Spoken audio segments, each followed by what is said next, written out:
네, 시작된 미국 대선과 관련해서 미국 외신들의 반응과 분석을 해주셨고요. 이어서 국내 증권사에서 바라보는 미국 대선 관련 증시 영향, 또 대선 이후의 방향에 대해서 다시 한번 분석하겠습니다. 대신증권 투자전략팀 박중섭 연구위원 전화로 인터뷰하겠습니다. 안녕하세요. 네, 안녕하십니까. 네. 자, 미국 대선이 아주 초박빙으로 가면서요. 네. 지난 2000년 상황처럼 좀 혼전이 나타날 수 있다는 가능성도 제기가 되고 있습니다. 네. 이번 대선에서도 그런 불안한 상황이 나타날 수 있다고 보시는지요? 네, 말씀하신 것처럼 선거 전까지 그 여론조사 결과가 예측할 수 없게 나왔고요. 오하이오주, 그다음에 플로리다, 펜실베니아 등 많은 주에서 접전이 예상되는 만큼 재검표 사태가 일부 주에서는 일어날 가능성을 배제할 수 없는 상황입니다. 특히 그 접전주의 경우 최종 표차가 0.5% 이내면 그 자동 재검표에 들어가도록 규정이 되어 있습니다. 재검표가 만약 진행된다면 그 주가에는 아주 부정적인 뉴스가 될 것으로 보입니다. 대통령이 결정되지 않을 경우에 그 곧바로 뒤따르게 될 재정 절벽에 대한 해결책 마련까지 늦어질 수밖에 없어서 재검표가 있었던 2000년보다도 시장의 불안감이 더욱 커질 수도 있다고 생각합니다. 말씀드렸던 것처럼 재검표 사태가 있었던 2000년에는 그 선거 후에 36일 동안 선거 결과가 확정되지 못하면서 2000년 11월 주가가 8.1% 급락한 바가 있습니다. 예. 만일 재검표 상황이 가고 혼전 양상이 가게 되면 증시에 충격이 있을 수도 있다는 말씀이시고요. 네.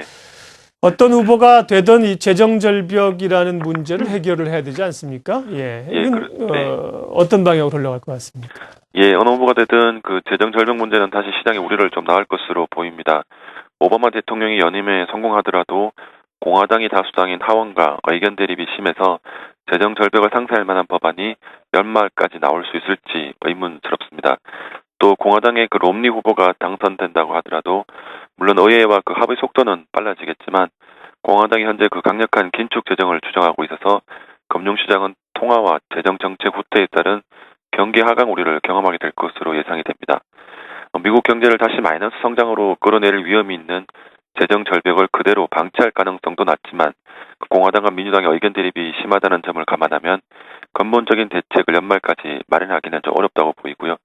임시적인 방편들이 지속적으로 나오면서 협상 기간이 길어질 가능성이 가장 크다고 생각됩니다. 예. 물론 앞서 재검표 가능성도 얘기를 하셨습니다만 어찌됐든 이제 미국의 새로운 대통령이 곧 결정이 될 텐데요. 네. 이후에 시장의 흐름에는 어떤 영향을 미치겠습니까? 네, 선거 결과가 그 어느 쪽이 되었던 재검표 진행 없이 그 명확한 결과를 내놓는다면 2000년도와 같은 주가의 급락 사태는 피할 수 있을 것으로 보입니다. 네. 단기적인 랠리도 가능할 것으로 보이고요. 하지만 그 미국 대선 이후에도 만만치 않은 재료들이 기다리고 있어서 시장을 아주 긍정적으로만 볼 수 없을 것 같습니다. 앞서 말씀드린 재정 절벽과 관련된 우려가 바로 뒤따를 수 있고요. 또 정부 긴축안에 대한 그리스 의회의 통과 여부에도 시장의 변동성이 높아질 수 있다고 생각됩니다. 연립정부를 구성하고 있는 그 정당들 간에도 아직 완벽한 합의를 이루지 못하고 있어서 낙관할 수 없는 상황입니다. 여기에 그 지난밤 유럽 경제지표 악화에도 확인할 수 있듯이 유럽 경기 침체가 지속되고 있어서 독일 그 3분기 GDP가 발표되는 11월 중순 이후에 유럽 중심국들의 그 경기 문제가 다시 불거질 수 있다고 생각합니다.